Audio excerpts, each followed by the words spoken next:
ఈ హృదయం కరిగించి వెళ్ళకే. వనితా ప్రేక్షకులందరికీ నమస్కారం. ముందుగా మీ అందరికీ వాలెంటైన్స్ డే శుభాకాంక్షలు. వాలెంటైన్స్ డే అనగానే ప్రపంచ వ్యాప్తంగా ప్రేమను వ్యక్తీకరించుకునే రోజు, ప్రేమ కథల్ని మననం చేసుకునే రోజు. ఈ హృదయం కరిగించి వెళ్ళకే. ఇప్పుడు నేను మిమ్మల్ని ఎక్కడికి తీసుకొచ్చానో తెలుసా? దక్కన్ కే తలమానికంగా ఉన్న హైదరాబాద్ నగరంలోని కోటి ఉమెన్స్ కాలేజ్కి.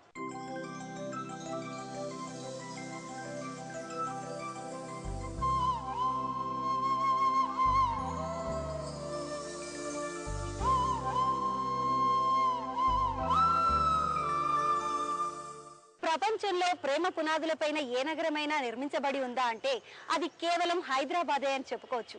అటువంటి హైదరాబాద్ లో ఉన్న కోటి విమెన్స్ కాలేజ్ వెనక కూడా ఓ అద్భుతమైన ప్రేమ కథ ఉంది. మరి ఈ ప్రేమ కథను మనతో ఆవిష్కరించడానికి సలాం హైదరాబాద్ అనే నవలను రాసినటువంటి పరవస్తు లోకేశ్వర్ గారు మనతో పాటు ఉన్నారు.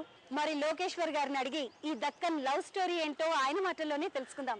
నమస్కారం లోకేశ్వర్ గారు. నమస్తే అండి సార్, ముందుగా మీకు మా వనిత ఛానల్ తరఫున వాలెంటైన్స్ డే శుభాకాంక్షలు.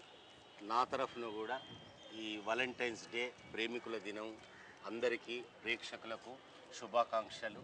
ఈరోజు వాలెంటైన్స్ డే సందర్భంగా ఈ కోటి విమెన్స్ కాలేజ్ వెనక ఉన్నటువంటి స్టోరీ మాకు చెప్పండి.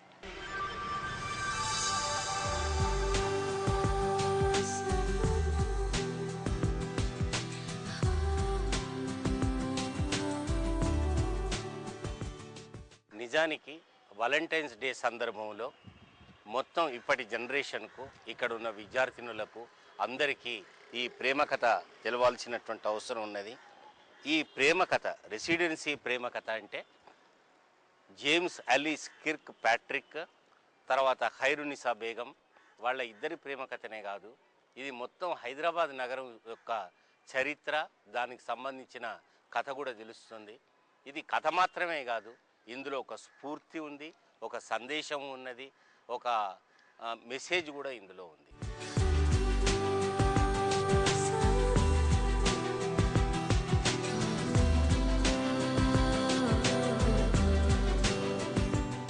హైదరాబాద్కు వచ్చేసరికి ఒక్క కథ అంటూ కాదు, కేవలం ఖైరునిసా అండ్ కిర్క్ ప్యాట్రిక్ కథ మాత్రమే కాదు, ఇక్కడ బోలెడన్ని కథలు ఉన్నాయి. అసలు హైదరాబాద్ నగరమే ప్రేమ పునాదిగా, ప్రేమ ప్రాతిపదికగా ఈ నగరం వెల్లివిరిసింది. ముందు మీకు తెలియజేయాల్సిన సంగతులు ఏంటంటే, కులీ కుతుబ్ షా మూడవ నవాబు గారు, ఆయన ఇబ్రాహీం కులీ కుతుబ్ షా అని అనేవాళ్ళు. ఇబ్రాహీం కులీ కుతుబ్ షా యొక్క భార్య హిందూ స్త్రీ, ఆమె పేరు భాగీరథి. ఆమె విజయనగర సామ్రాజ్యానికి సంబంధించిన స్త్రీ. అంటే ఒక ముస్లిం రాజు ఒక హిందూ వనితను ఇక్కడ పెళ్లి చేసుకోవటం జరిగింది. దీనితో హైదరాబాద్ నగరం యొక్క మత సామరస్యం అనుకోండి, ప్రేమ అనుకోండి, సహజీవనం అనుకోండి, ఇక్కడి నుంచి ప్రారంభమైంది. మూడవ కులీ కుతుబ్ షా ఇబ్రాహీం కుతుబ్ షా మరియు ఆయన భార్య భాగీరథి, వాళ్లకు పుట్టినటువంటి కొడుకు మహమ్మద్ కులీ కుతుబ్ షా ఈ నగరాన్ని మొత్తం నిర్మించింది. ఈ ప్రేమ కథ వెనుక కులీ కుతుబ్ షా యొక్క పాత్ర చాలా ఉంటుంది. నగరంలో ఉన్న ఎన్ని నిర్మాణాలు ఉన్నాయో, నగరంలో ఎన్ని కట్టడాలు ఉన్నాయో, వీటి వెనక చరిత్ర ఉంది, ప్రేమ కథ కూడా ఉంది. నగరంలో మొట్టమొదటి కట్టడం ఏమిటంటే పురాణా పూల్.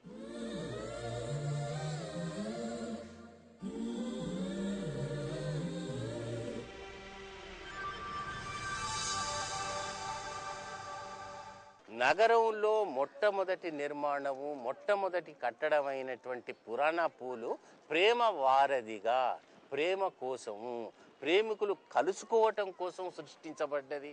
ఆ తర్వాత యువరాజు గారు ఆ భాగ్యమతిని పెళ్లి చేసుకున్న తర్వాత ఆమె పేరన భాగ్యనగరం వెల్లివిరిసింది. ఇక్కడ మొట్టమొదటిసారిగా ఆ అమ్మాయిని ఎప్పుడైతే అతను చూసిండో అక్కడ ఏదైనా కట్టడం కట్టాలన్న ఒక ఆశయంతో ఆయన చార్మినార్కు శంకుస్థాపన చేయడం జరిగింది. 1591లో, అంటే సుమారుగా 420-30 సంవత్సరాల క్రితం చార్మినార్ యొక్క నిర్మాణం అక్కడ జరిగింది.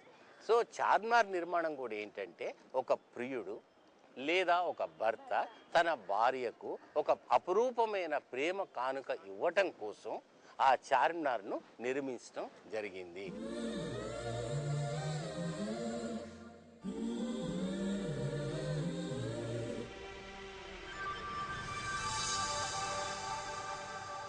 ఫర్ ఎగ్జాంపుల్, మీరు నెక్లెస్ రోడ్డు నుంచి సంజీవయ్య పార్క్ వైపు వెళుతుంటే, నెక్లెస్ రోడ్డు మీద నుంచి సంజీవయ్య పార్క్ వైపు వెళుతుంటే లెఫ్ట్ సైడ్ రైలు మార్గం దాటిన తర్వాత ఒక పాత పురాతన భవనం మీకు కనబడుతుంది. ఆ భవనం పేరు వికార్ మంజిల్. వికారుల్ ఉమ్రా అని ప్రధానమంత్రి 6th నిజాంకు ఉండేవాడు. ఆయన పేరుతోనే వికారాబాద్ వచ్చింది. వికారుల్ ఉమ్రా కట్టిన ఇంకొక పెద్ద అతి సుందరమైన భవనం ఏంటంటే ఫలక్నుమా ప్యాలెస్. ఇప్పుడు మనము ఉప్పుగూడ అదంతా దాటిన తర్వాత చార్మినారు, షాలిబండ, అలియాబాద్, ఇంజన్ బౌలి దాటిన తర్వాత వచ్చేది ప్రపంచంలోనే అతి గొప్ప సౌందర్యమైనటువంటి కళాఖండము ఫలక్నుమా ప్యాలెస్. దాన్ని కట్టిన వికారుల్ ఉమ్రాకు ఒక ప్రేసి ఉండే. ఆమె ఎవరు అంటే ఫార్సీ వనిత. She is very highly educated women in those days. ఆమె డాక్టర్గా కూడా పనిచేసేది. ఆమెకు ఒక కానుక ఇవ్వటం కోసం వికారుల్ ఉమ్రా ఏం చేసిందంటే, ఇప్పుడు నేను ఇందాక చెప్పినే సంజీవయ్య పార్కుకు పోతుంటే లెఫ్ట్ సైడు మంజిల్ ఏదైతుందో దట్ వికార్ మంజిల్ ఆమె కోసం ఆయన సృష్టించడం జరిగింది. మొఘల్ ప్రభువులు ఏమనుకునేవాళ్ళంటే జీవితాలు శాశ్వతం కాదు, జీవితాలు శాశ్వతం, ఇట్లాంటి కట్టడాలు శాశ్వతం, ఇట్లాంటి ఉద్యానవనాలు శాశ్వతం. కాబట్టి వాళ్ళు తమ జీవితంలో తమ పేరు ఉండటం కోసం, భవిష్యత్ తరాల వాళ్లకు ఒక కానుక ఇవ్వటం కోసం ఇట్లాంటి పెద్ద పెద్ద కట్టడాలు, పురాణాపులే కానివ్వండి, చార్మినారే కానివ్వండి, ఇది మన వికార్ మంజిలే కానివ్వండి, ఈ రెసిడెన్సీయే కానివ్వండి.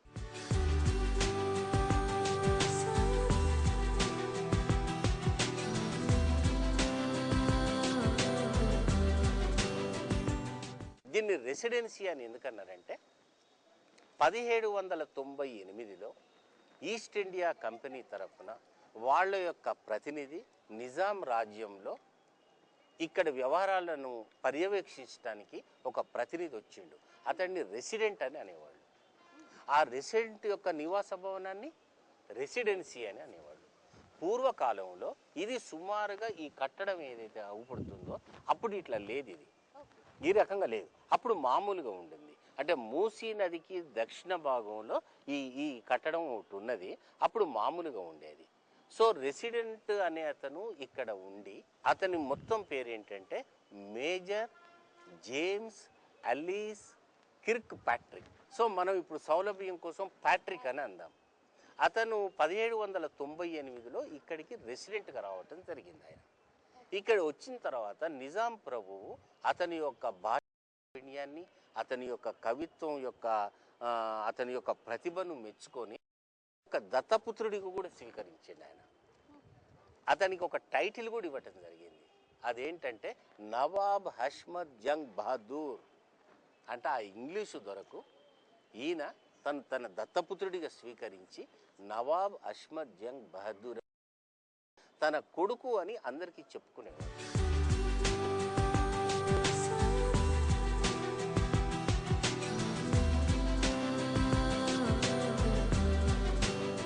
ఈ జేమ్స్ అలీస్ కిర్క్ ప్యాట్రిక్ ఏంటంటే చాలా అందగాడు. ఆయనది ఇంగ్లాండ్ కాదు, ఇంగ్లాండ్ 3 భాగాలుగా ఉంటుంది: ఇంగ్లాండ్, ఐర్లాండ్, స్కాట్లాండ్. ఇతను స్కాటిష్ జాతికి సంబంధించిన వాడు. జనరల్గా స్కాటిష్ పీపుల్ చాలా అందమైన వాళ్ళు. నీలి కళ్ళు, బంగారు రంగు వెంట్రుకలు, శ్వేత వర్ణం, చాలా అందగాడు ప్యాట్రిక్. అతను ఇక్కడికి వచ్చే నాటికి అతనికి 40 సంవత్సరాల వయస్సు. అతను ప్రేమించిన ఖైరునిసా మాత్రం 16 సంవత్సరాలు మాత్రమే. అతను 40 సంవత్సరాల వయసు ఉన్నా కూడా అతను బ్రహ్మచారి. తన కలల రాణి, తనకు నచ్చిన అమ్మాయి కనబడేదాకా పెళ్లి చేసుకోకూడదు అని అతను బహుశా ఏదో ప్రతిజ్ఞ తీసుకున్నట్టుంది కాబోలు. అప్పటిదాకా అతను బ్రహ్మచారి. అతనికి ఈమె ఎవరు, ఖైర్ ఉన్నిసా అన్న అమ్మాయి, 16 సంవత్సరాల అమ్మాయి ఇక్కడ మిరాలం ప్రభు యొక్క భవంతిలో ఒక ఫంక్షన్లో మొట్టమొదటిసారిగా ఆ అమ్మాయిని చూడటం జరిగింది.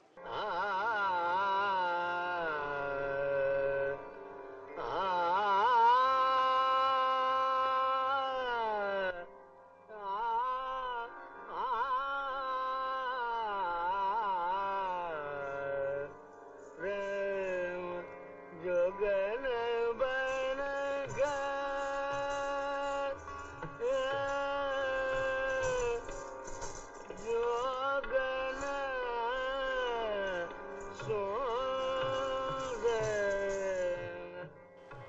ఖైరునిసా గురించి చెప్పాలంటే ఖైరునిసా ఈజ్ ఎ పర్షియన్ వర్డ్. ఖైర్ ఊన్ నిషా అంటే ఆమె అందం ఎంత అందం అంటే చూసేవాళ్ళ మతులు పోగొట్టి వాళ్ళు నిషాలోకి వెళ్ళిపోయేవాళ్ళు అనమాట. ఖైర్ ఊన్ నిషా అంటే నిషా కలిగించేంత అందమైన అమ్మాయి. ఆమెను ఇతను మొట్టమొదటిసారిగా ఒక మ్యారేజ్ అంటే ఏమంటారు, ఒక వివాహ మహోత్సవ సందర్భంలో ఆమెను చూడటం జరుగుతుంది. ఇద్దరు ఒకళ్ళనొకళ్ళు చూసుకున్న తర్వాత వాళ్ళు ప్రేమలో పడటం జరుగుతుంది. అయితే ఇతనేమో యూరోపియన్, పైగా క్రిస్టియన్, ఇతని మతము వేరు, ఆ అమ్మాయి ఇస్లాం ప్రకారంగా మగవాళ్ళు ఏ మతం వాళ్ళనైనా పెళ్లి చేసుకోవచ్చు, కానీ ఆడవాళ్ళు మాత్రం వేరే మతం వాళ్ళని పెళ్లి చేసుకోవడం